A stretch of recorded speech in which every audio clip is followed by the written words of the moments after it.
પહાડ પગાર પ્રાથમિક શાળામાં 78મા સ્વાતંત્ર્ય પર્વની ઉજવણી કરવામાં આવી। આજરોજ તારીખ 15મી ઓગસ્ટ 2024ના રોજ પહાડ પ્રાથમિક શાળામાં સ્વાતંત્ર્ય પર્વની ઉજવણી કરવામાં આવી હતી। સૌપ્રથમ શાળાના તમામ બાળકો, એસએમસી સભ્યો, ગ્રામ પંચાયતના સભ્યો, આંગણવાડી કાર્યકર, ગામના સરપંચ શ્રી, એસસી મોરચા પ્રમુખ શ્રી ગોવિંદભાઈ મકવાણા, પત્રકાર શ્રી સુરેશભાઈ મકવાણા, ઝુલ્ફી શેઠ, ગામના અગ્રણી વડીલો, યુવાનો, શાળાના સ્ટાફ હાજર રહ્યા હતા। તાલુકા પંચાયત સભ્ય શ્રી સવિતાબેનના હસ્તે રાષ્ટ્રધ્વજ ફરકાવી વિધિવત ધ્વજવંદન કાર્યક્રમ કરવામાં આવ્યો હતો। શાળાના આચાર્ય શ્રી દ્વારા પધારેલ મહેમાનોનું સ્વાગત અને પ્રાસંગિક ઉદબોધન કરવામાં આવ્યું હતું।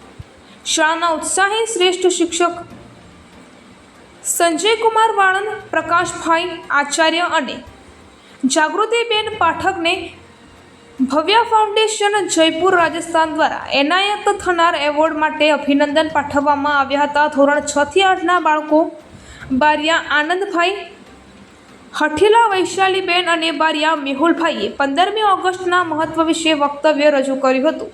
સમગ્ર કાર્યક્રમને અંતે મોં મીઠું કરી સર્વે છૂટા પડ્યા હતા। અહેવાલ સુરેશભાઈ મકવાણા, ગુજરાત બ્યુરો ચીફ।